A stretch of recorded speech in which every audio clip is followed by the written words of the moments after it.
Welcome to the second session of the teleconference. In our previous session, we were discussing about the socio-clinical case study. Towards the last part, we had to discuss about how to sum up the case study, how to make community diagnosis. Regarding those issues, I will request Dr. Sunila Garg and Dr. Anand to discuss for 5 minutes. Then we will discuss about undertaking the project work. Thank you, Dr. Jaina. Now it is the point where we have to really come up to the important conclusions, because we have obtained the socio-demographic details of the individual, his family members, his chief presenting complaints, what are the relevant past complaints. We have also gone ahead with the general examination, detailed systemic examination. Then also in case of the child is under 5 with regard to anthropometric measurements, and also by now we have a fair idea about the total individual, his family, the environmental status, the dietary intake and all that.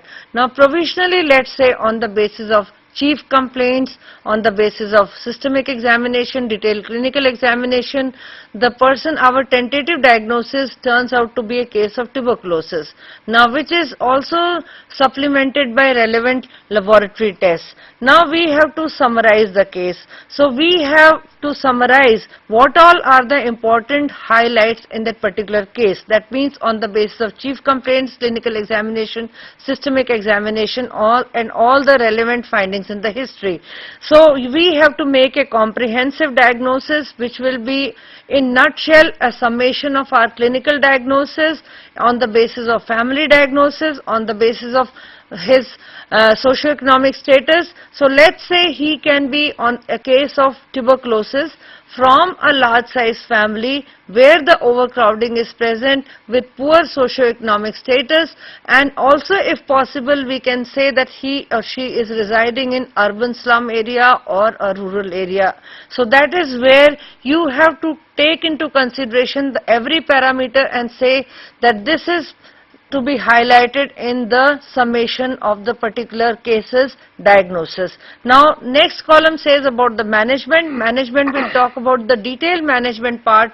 That means not only the medical management we have to talk about, you see, in detail, the other aspects like nutrition, we have to talk about the habits, and so all these factors have to be taken into consideration. Now the next paragraph focuses upon the preventive services which are there for the patient, which are there for the family members, which are there for the community members, and what all important features we like to say in the follow-up.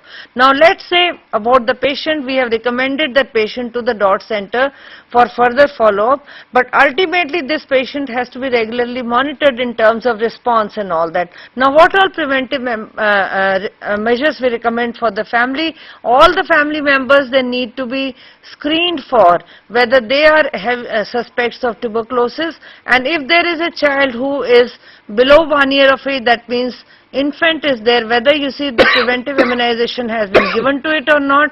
Now with regard to the, you see, whether in the community, if the community, lot of cases are being reported, in fact you see we need to take a immediate action, that we need to find out about the burden of the disease within the community, and all the suspects, they need to be, you know, taken on an emergent basis basically, so that they can be screened for tuberculosis. Though this is a gigantic task, but somewhere the beginning has to be done, and what all follow-up measures we recommend, you see, for the individual, for the family and for the community, that has to be highlighted for you. So in nutshell, that will give you a tentative, you see, workup of the case, that will relate you to the case, and that will tell you about what all important factors have played an important role in the occurrence of the case. Dr. Anand, will you like to just summarize? Perhaps this at the end, the community, the individual diagnosis, family diagnosis and management are perhaps the most crucial component of the presentation or the work that you are going to do, because it is what is going to be primarily assessed. This skill is something different. While you collect a lot of information, how to present that information in a very succinct and short is very important. And we have given you some at least important headings that you should be looking at, but we can't obviously tell you everything. It has to, you have to think up whatever issues you have come up and try to summarize that. But looking at solutions, again, look at what are the resources which are available for giving it the solution. We often tend to focus only on individuals for solutions, but look at other resources which are not only available within the family as I've been saying, but also look at community resources. If you have a malnourished child, remember there are other amenities available in the community for that child. Most example being Anganwadis, ICDS. We often don't advise them to utilize ICDS services. We don't even in our workup ask whether the child is utilizing ICDS services so that we can advise accordingly, or if there is an Anganwadi available. So if there is a tuberculosis case, we need to know where the dot center is available, where they would go for follow-up. And also there are a lot of NGOs which do good work. If there is a case of disabled child, you might need to refer them to a particular NGO which we know exists in that. So having a good sort of knowledge about the resources in the community is extremely critical for the management of not only the individual but the family. So look into these broader aspects also while you are working up a case, and these will help you not only make a better diagnosis but also in managing the patient much better. Yeah. Thank you, Dr. Anand. So what I want to emphasize here for the students, that whenever you are, because this is a long case and you will be getting, everyone will be making a clinico-social case study in the final examination. So whenever you are making a presentation, please see every one of you make a clinical diagnosis, family diagnosis. So, and when you are managing, you are told how to manage them. You have to tell not only individual management, you have to tell community management, and you have to also tell how you are going to follow up the patient when the patient is at home. So the network, for example, the health workers who are available in the field. So all those details you have to take into consideration when you are. So if you practice this from the beginning of the year, you will be in a very comfortable situation in the final examination. That is what I want you to go through all these things in detail when you start your activity in the first or second spell in your medical colleges. Okay, now we will go to our second topic, that is how to undertake a project. Every one of you have to finalize, identify a project work for yourself. You have to decide on what project title you will be working. You have to discuss details about your project with your counselors at the medical colleges. Before that, in this session, we will just guide you what are the key points that you have to consider while deciding the project, how will you proceed with a project, and what are the activities you have to undertake in a project, what are the types of projects that we expect you to do. So all those details will be discussed. Before that, I will request Madam to tell us what is this a project. Primarily, project is those of you who are already postgraduates in certain fields, this area is well known to you. Project is where we give you an exposure to research methodology, where you work upon an area and then you see what all are your findings. It is basically a systematic collection and analysis of a data with regard to a particular area which you are focusing upon. Now, it is, you can see that here we have given a well-defined definition. Also, it is a study of all the variables in a given project by the method of application of scientific principles, statistical tools and management techniques. And also you see our objective is that we arrive at certain set of feasible and practical solutions. Now this is a very, very technical definition. Now to give you an example, let us see that if you want to study or you want to evaluate your MCH services where you are working in an MCH center. Now this becomes a part of your project. Now these projects can be of different types. Now more important is that project primarily focuses upon a particular component in greater depth, whether it is through a cross-sectional study or it is through a longitudinal study. That means cross-sectional study means you do at one point of time. Longitudinal study means you do it over a period of time. You may do also a secondary review of your records. So project ultimately means choosing an area, working on it in greater depth with the help of you see literature which is present, you do the literature search, you try to apply your mind as to how you are going to take this research in future, but why the relevance of project is there in postgraduate diploma in maternal and child health, because this project in this course has to be really sound in nature. As all of you are aware of that, you can appear for straight away Diploma of National Board of Examination part 2 without, you see, if you have completed your project, then you need not do another project, you see, for your DNB in family medicine or in maternal and child health. So primarily you have to look at these factors, and with that we will go in details as to what are the different components of the project. And first of all, it is important to look at the objective of the project. And why it is important to look at the objective of the project, I will invite comments from Dr. Anand. See, both the issues that we are discussing today, whether it is case study or whether it is project work, both of them are basically trying to apply your theory that you have already learned to a more practical situation, and in that process learn the more important practical details, and also you start looking at solutions than just reading up theory. So these are the two most important reasons why we are doing either the case study or the project work. The most important thing is to choose the appropriate project that you want to do. What should be a good project? It depends on individuals. I would say first, most important would be choose an area which is of your interest, in the area that you want to work. If you are interested in adolescent area, you please will take up in that. Depending within that MCH, you have multiple areas. Choose an area in which you are comfortable or you are interested in, because it is you who are going to collect and use that information, and you should feel good while doing that project work, and so that you really come up with a good quality work. Second, look at your work setting where you are working, whether you are a student, you are working in a hospital. Choose a setting that is, you are comfortable, where you know you can collect information, where you will get information, and where it is easier for you to do this work within the time frame or within the constraints that you have. And third is, keep it practical and simple. Don't try to do something great. It is not expected of this diploma that you would do a great amount of research. This is more for you to learn how to apply a theory in a practical situation. Keep it simple and practical. So these three should be the criteria by which you should choose in a project work. And what project work? Then as there are multiple ways that you could look at what specifically you would be doing. If you look at the typical planning cycle, which you call as a AAA, or assessment, analysis and action, you could assess a situation. When we say assess a situation, you could look at a particular health problem in a community or a setting. What is the incidence of a disease or a prevalence of a disease? What is the existing health system in a situation? How is the health system working? You can assess the health system as a part of that. You could assess the cost of a disease, either in the treatment or the cost. So all these three would be a part of an assessment in the cycle that you are looking at. Next, you could look at analysis, where you are looking at what are the determinants of this situation. Whatever situation you found, what is that? What are the causal factors? What are the determinants? You could do some sort of an analytical studies to do that.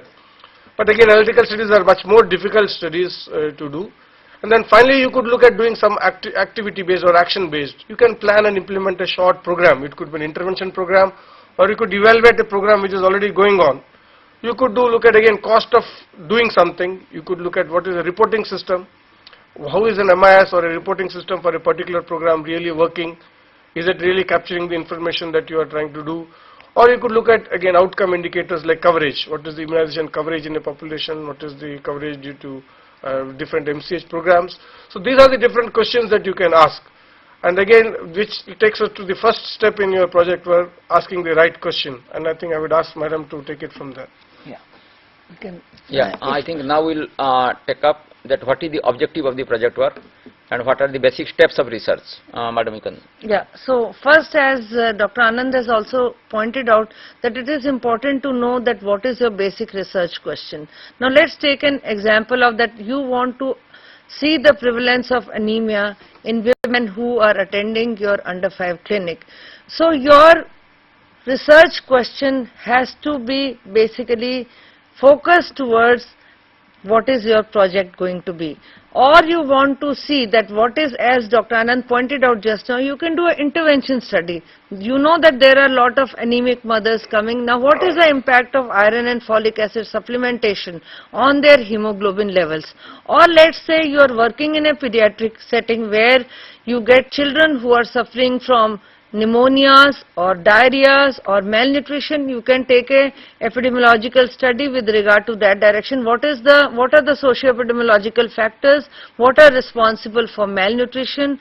Or second could be what are responsible for diarrheas, or what are responsible for, you see, you can also study with regard to acute respiratory infections. Now what is going to be your appropriate methodology? That means whether you are going to follow them as they come to the clinic regularly. You are going to choose the records and all that and going to review them. But primarily it is very important to focus at right kind of methodology. And methodology means you are also going to look at where is going to be your study done for. That means it is going to be done at your own center, it is going to be done near your skill development center, it is going to be done within your appropriate setting. So that is where you are going to choose the right kind of methodology. And another thing it is important to look at, that whether it is a non-intervention study as I just focused upon, or it is going to be intervention study. That means looking at impact of something. There is a woman who is suffering from STDs, and then you know that large number of women they are suffering from STDs.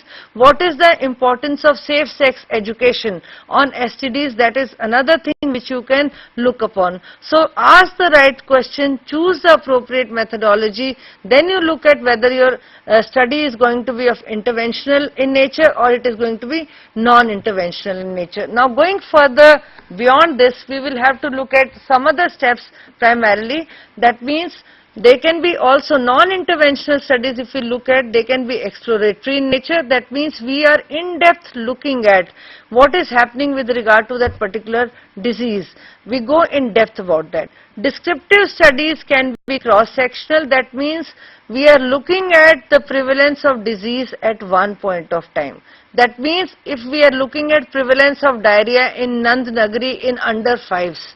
So you are doing a survey which is of, you see, maybe of 2 months, and then you have got a questionnaire ready, and at that point of time you want to know that how many children are suffering from diarrhea in Nand Nagari area. So the cross-sectional means at one point of time how many persons are suffering from that kind of morbidity depending on the research question. Cohort means if there is a group of individuals whom you need to follow upon with regard to that particular entity. That means there is a cohort of a population, or there is a slum cluster where there is a large amount of malnutrition present in under 5s. Now there is a ICDS scheme where you have sensitized the Anganwadi worker that we must give all the under 5 supplementary nutrition on a regular basis. Now what is going to be the impact of the supplementary nutrition after 6 months? Your cohort remains that particular slum with the under 5. So the cohort is a well-defined group of individuals. So this kind of study becomes a cohort study. Now third kind of study becomes an analytical study, which can be either case control study and it can be either a cohort study also. Case control means you have got cases, against them you choose certain number of controls. Then second kind of studies are the ones which are interventional in nature. That means, as I gave you an example, that you want to give one particular package to one group and you do not want to give that package to another group. Let's say you want to see your antenatal women are coming, what is the impact of exercises on safe delivery? That's just an example. Or let's say you want to try something, that you want to do some intervention, that you want to give one set of mothers 100 milligram of iron and folic acid, to another group of mothers you want to give 200 milligrams of iron and folic acid, or you simply want to give only changes in diet. So you want to compare this group. So it is important to look at, wherever you are doing something, it becomes an intervention study. Then another study is of a nature which is quasi-experimental in nature. So as just now Dr. Anand pointed out, that choose an area which is of interest to you, but also choose an area which is feasible. You cannot say that I am going to do this much which you cannot achieve. So your objectives have to be really smart.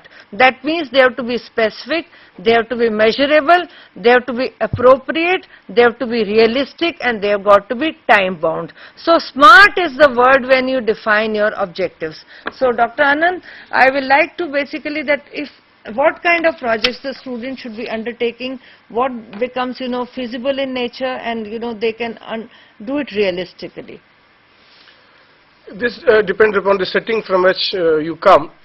You need to be clear how much time you can spend, how much time you have to do it, and what kind of resources are required. And as we have been repeatedly saying, keep it practical and simple. Most importantly, when you start a project, you should know why is whatever area that you have chosen, why should you take up this project? How is this project going to help? In other words, for example, Madam told about prevalence of anemia in women attending an MCH clinic. You should be clear why should this study be done. how will this information which you will generate out of this study will be utilized? Who will be utilizing it, and how can this be shared with them? For simple example, this could be an MCH clinic where you are working. You could say that if I do this, I will know, if I document that anemia is highly prevalent, I could do something in the MCH clinic. I could have a better IEC material display, I could show films in the MCH clinic addressing the issue of anemia. I could distribute iron tablets to all women who attend as a policy. So some sort of this could result in some sort of a solution. Again, we have been repeatedly saying, don't just look at it as a part of studying a problem, but also look at how this study would help you address this problem and give some solutions.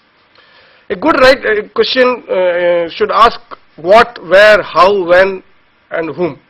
Again, in this example that we took, prevalence of anemia is what? What you are studying is trying to look at prevalence of anemia. This is very important to define what you are trying to say. What is anemia? You need to be very clear that how are you going to define anemia. It depends on the age group and others you are studying. Where? In this example we took where as an MCH clinic. But it could be an MCH clinic in which part? It could be in rural part, it could be in urban, it could be in Delhi. So you need to be more clear what is your study question. But ultimately, is this MCH clinic a representative of all MCH clinics? How this information which you are going to generate, is it extrapolatable or generalizable to other MCH clinics? So you need to be very clear. If you want more generalizability, you may need to look at more settings, more MCH clinics, not just take one MCH clinic. Take 10 MCH clinics, if it is feasible, obviously. As I said, feasibility is important. So look at the generalizability of the study that you are doing. Larger the generalizability, better is it. But in the constraints that we work generalizability it would be better to compromise on generalizability and focus more on internal validity, doing a good study within the setting that you work at. How it depends in this, it's obviously a survey because you are doing a prevalence, you would be doing a descriptive study, the methodology would be a cross-sectional study. But if you are going to look at other analytical studies, you would include a case control study or a cohort study as a part of your study question. Whom is a study subject? Here you are looking at women, but it might be more appropriate to define your women better. How are you going to define women? Is there anybody above 15 years, anybody about 20 years? Are you going to look up at elderlies also? Are you going to only look into the reproductive age group? So it might be better to define all the issues better. A well-defined and a smartly defined research question is actually half your job done. By that, if you know why you are doing and what you are doing, actual implementation of a study becomes very easy because you are absolutely clear why and how you want to do this study. Yeah, maybe next step will be the sample size and sampling. Though we are not expecting you to do a rigorous sampling process, but we expect you to know at least what is sampling and how, what are the process involved. Maybe Dr. Anand or? Yeah, Dr. Anand. Both sample size and sampling are important issues. They are issues related to both your internal validity and external validity. First, coming to sample size. Whenever we study any problem, we need to do it in a sufficiently large number of people so that we are sure that whatever results we are getting is a good accurate measure of what is actually happening. If you look at the simple descriptive studies or prevalence studies, generally a rule of thumb is that something which is largely prevalent, you need to take a smaller sample size, and something which is, there are formulas available for this which we would take up in detail later on. And anything which is prevalent less, you need to have a larger sample size. This is actually very logical. Yes. There is no need to even to go for a statistical calculation for that. If some disease is present in everybody, you don't even if you measure one person, it is, you know that it is there. And some disease which is very rare, if you need to find some amount, you need to study large number of cases. So sample size for descriptive studies largely depend upon the prevalence of the issue that you are looking at. Yes, there is a call. Yes, from Jaipur. Yes. Good afternoon, sir. This is Dr. Prasad. Yes. Calling from RC Jaipur. This is just to inform you that we are having around 6 students who are participating from this regional center, and apart from here, we are also having students at our study center located at Rajasthan University College campus and at Udaipur. Thank you, and over from RC Jaipur. Yeah, thank you, Dr. Prasad. It is good that so many students are attending there. Okay, we can continue with the process. Yes. For the analytical studies, if you're looking at cause, you are basically in analytical studies, we compare two groups, either with exposed or with who have not been exposed, or disease or not diseased. The sample size primarily depends upon the difference that you are expecting to see between these two groups. Larger the difference, smaller the sample size. Smaller the difference, larger the sample size. Again, we have detailed. The reason why we should focus on sample size is often studies have very small sample size. We should not worry too much about having a large sample size, but especially in the constraints that we work at, we should be reasonably confident that the sample size with which we are working is reasonably large for us to answer the question that we are trying to address. Too small a sample size could give you too large confidence intervals, or your results would be imprecise, or you might not really be able to detect a difference that you want to detect the difference. So go for a sample size which is reasonably adequate. You can consult a statistician or apply formula. But having done that, the second issue is how to choose that sample. If you have, or you may have choose samples of 100 or 500, you need to choose that sample where the sampling issues become important. Sampling issues are important because we would like always to study everybody in the universe that we are looking at. If you are in the example that I gave of the MCH clinic that we were discussing, prevalence of anemia among MCH clinic, would you like to examine all the people who attend the MCH clinic? They might be over a period of year thousands. You may not be able to do that. You might want to study only small amount, 200 or 300. How do you select those 200? The primary consideration is that those whom you select should be a representative of all the people who attend at MCH clinic. That is the primary consideration. So you should select in a way which enables you to measure only 200, a small sample, but apply it to the whole population that you are going to study.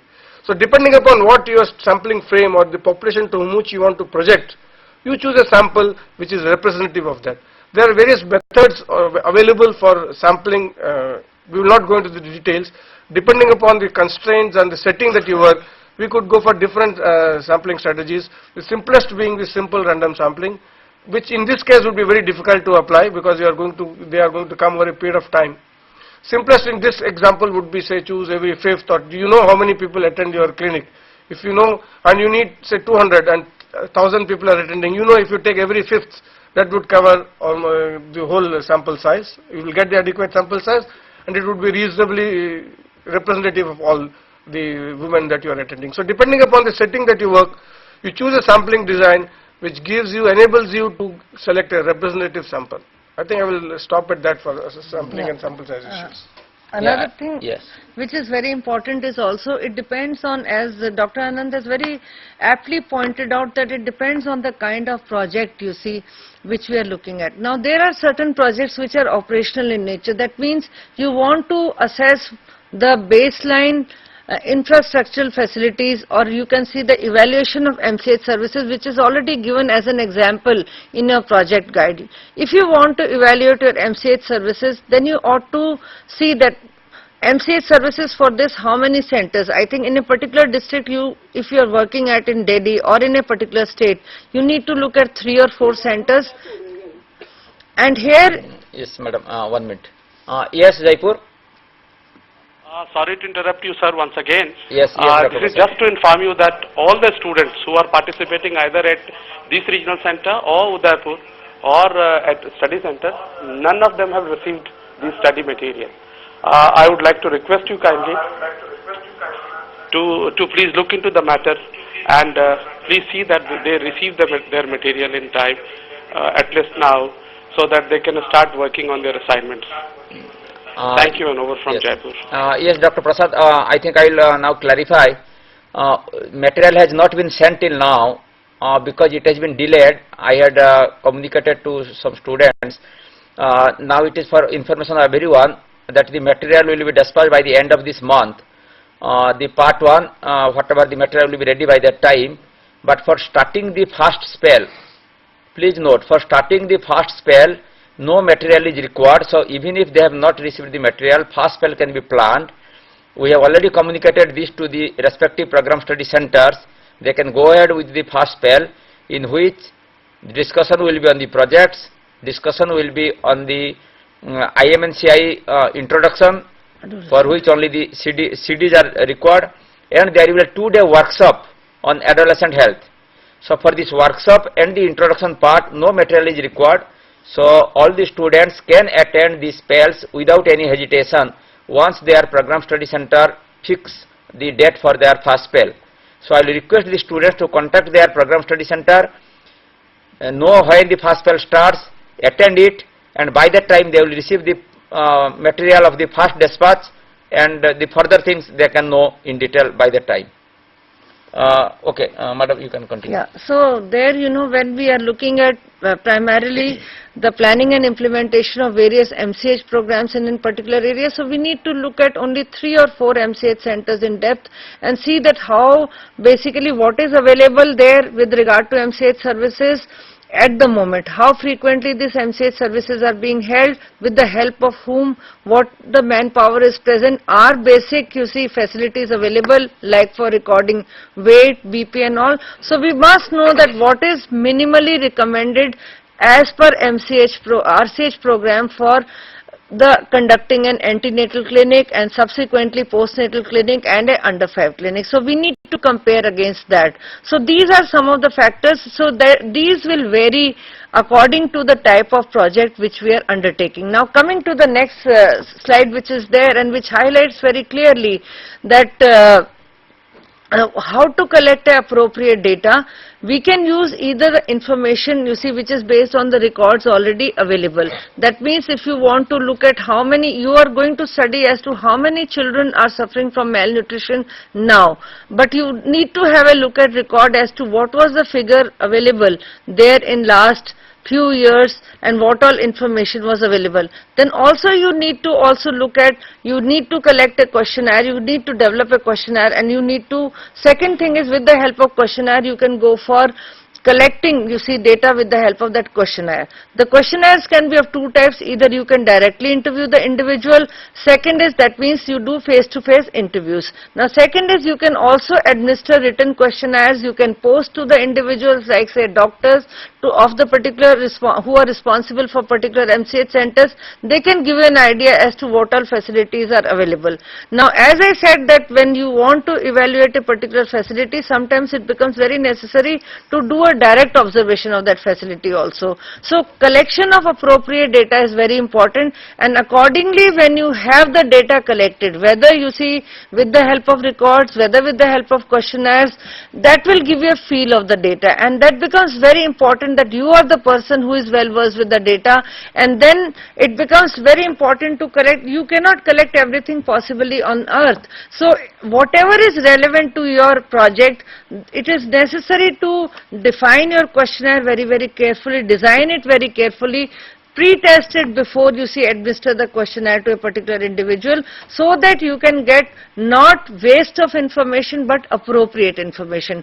But sometimes you may think in the beginning that it may happen the other way around also, that this information is not very relevant, but it may prove to be useful. So at that juncture you do collect that information so that you do not regret that this particular information was a waste. So, but another thing which is very important is also that when you want to study, operational projects like evaluation of MCH services and all that, or you want to contact the community members regarding how many children are anemic, it is very necessary from the ethical concerns or from the point of administrative point of view, you must contact the community members, leaders, or the team members of a particular center or the heads of the institution for the institution based projects. Now second thing is you must collect the data which is related to background of the target project. That means always your project has got to be focused to what all information is required. And then third very important information is you have to select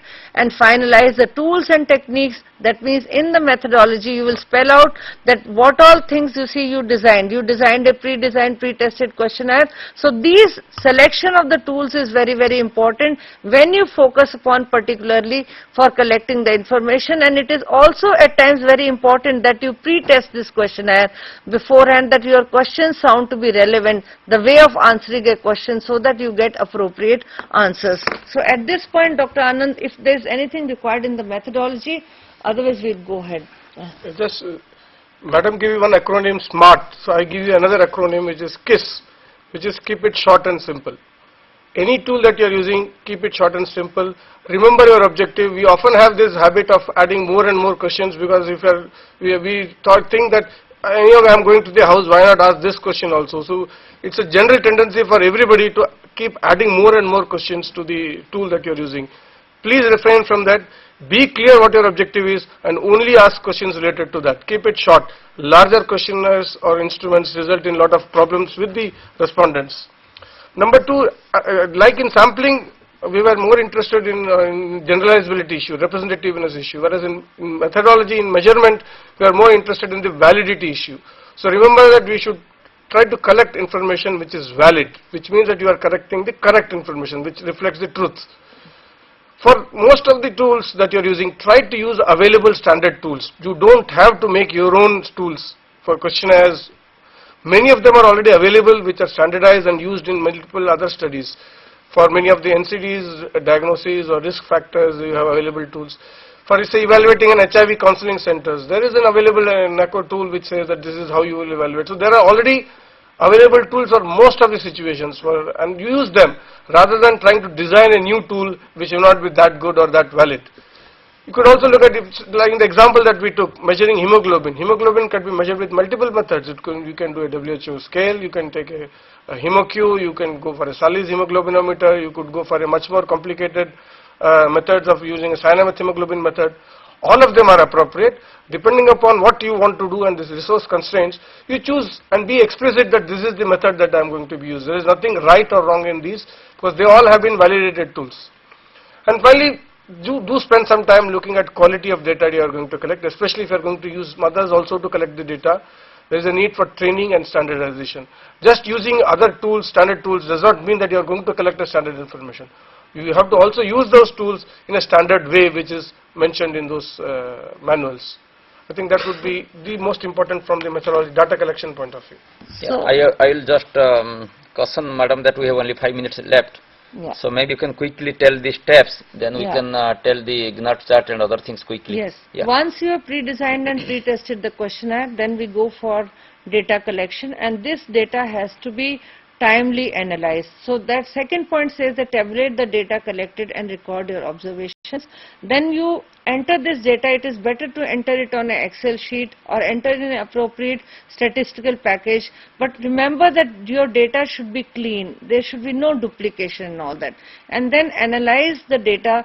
As I said, you are the best master of your data. As you have collected the data, you have the feel. Now, based on your analysis, you will be drawing the conclusions and references, and accordingly, you will be writing the project report. Now, next steps we can see very quickly, and then we will just see that. Now, this Gantt chart is very important as it guides you through. You see, you have got 6 months. Now, what to do in these 6 months if you have already planned out that what I am going to do in first month. That means, as I said, that you want to evaluate MCH services, to take an example, or you want to see prevalence of anemia. In first month, you want to contact the organization. Now, simultaneously, your second activity can start in first and second month. That means you can develop a questionnaire, and in third month, along with second month, you can do the pilot testing of your questionnaire, or if your study involves, depending on your study, Gantt chart is a guide through which you step by step look at what you are going to do from first month till 6 months, because practically you have got 6 months for this. So then in fourth to fifth month you can start, you see, once you start collecting the data, data entry can also start simultaneously. Let's say your data collection is starting from third month, third, fourth and fifth month you can do the data entry, and then from fifth month, when simultaneously you have the data, let's say you collected 50% of the data by fourth month, you can start analyzing side by side, and you can see where the errors are, where I need to look at further information. And then in the last, you will be writing your report writing, and then you will be disseminating the information to others. But see that your report is not lying in one corner. At the end of it, you see, you must draw meaningful conclusions so that dissemination of information is done to others, so that people make use of your information collected, and second thing is also it helps us in planning out future interventions also. So Gantt chart is a very useful tool. That means if you have written in month 1, I am going to do this. If you have not done that, that means why you have not done that. So that is where it is very important. Now in the end, as I told you, data analysis is very important and how to draw relevant tables. As I gave you one example, that is prevalence of malnutrition in under 5s. Now you will look at, you have got children between 0 to 1 year, 1 to 2 years, 2 to 3, 3 to 4 and 4 to 5. You can see age-wise prevalence of malnutrition, you can see sex-wise prevalence of malnutrition, you can also see according to grades of malnutrition, you can also see vis-a-vis what is the recommended caloric intake and what is the actual caloric intake. Then also you can see prevalence of malnutrition as per the period of weaning. So as I said that whatever you have got, you can play with data. Once you have got the feel of the data, so accordingly you can see that how you can utilize this data in more meaningful manner, so that you know this baseline prevalence of malnutrition can give you an idea to planning further interventions or planning future strategies in your center. Dr. Anand, here you would like to add I anything? think Dr. Anand, you can wind up telling that how to write a report. Yes. We have the last slide and then we'll wind up. Okay, so you have done the study, and as we started, you should be clear why you did this study, and you should plan to utilize the study. Again, a point that Madam insisted before. So in the report, the first and foremost we always start off with is an introduction. Introduction in any report looks at only one question: why this study is to be done. It includes some amount of the magnitude of the problem, like in case of anemia, what is the magnitude of problem that is there. Number 2, it includes what is the available information by a good review of literature, if you are able to tell us what are the gaps in the review of literature, and therefore which justifies the conduction of this study. So these two, and how this study would help to do better in future. So if these 3 components are added, that would be the introduction. Then we generally move to the objective. Generally, as a part of last in the introduction, we start what is your objective in a very explicit way, which enables people to understand what is your objective. And then move to methodology, where again we have we listed the items which are covered under the methodology: study area, study sample size, sampling, what is the study duration, who are the study subjects. And after that we go to the statistical part of this: how did you calculate the sample size and how you plan to analyze your data, how was the data entered, which package was used. These are the statistical issues which are there. And then we come to the results. Results should have the tables for the different analysis that you have done. Tables should be independent. Each table should be independent. It should have the sample size. It should describe what it is in the title, describe what the table is supposed to say. If there are any legends, your explanation you want to give them as a part of legend, and then give the table in a way, and then do a small write-up on that table, highlighting what are the important findings of that table, which you should take up also as later on as a part of your important conclusions. So each table should have 1 or 2 major highlights of findings that you have found. Depending on the number of studies, the variables that you have included, you will have more or less number of tables. We really don't expect you to do a very large number of tables. It is again better to just focus on your important objectives and decrease the number of tables and be more focused on those, rather than having more and more tables of 50, 100 tables, which convey a lot of information but really do not make sense. So again, focus on making your tables which are important, and those points which you really want to highlight, convert them into sort of a pictorial presentation. Take up the main messages, put them as a graph, whether choose an appropriate way, pictorial way of presenting, whether it's a pie chart or a bar graph, depend on that. Choose that and present your major findings in a pictorial way, because people often look at those graphs most importantly, and that enables you to give your message quickly to the reader. And then after the results is the conclusion, where you would again summarize whatever you have found and what are its implications for future. All these things also should have an abstract or an executive summary, which again has the same headings: introduction, methodology, but which just highlights the most important points that people would like to know in order to decide whether they want to read the full report or not. If they like the abstract, they are more likely to go and read the full report. So abstract should be very informative and very concise.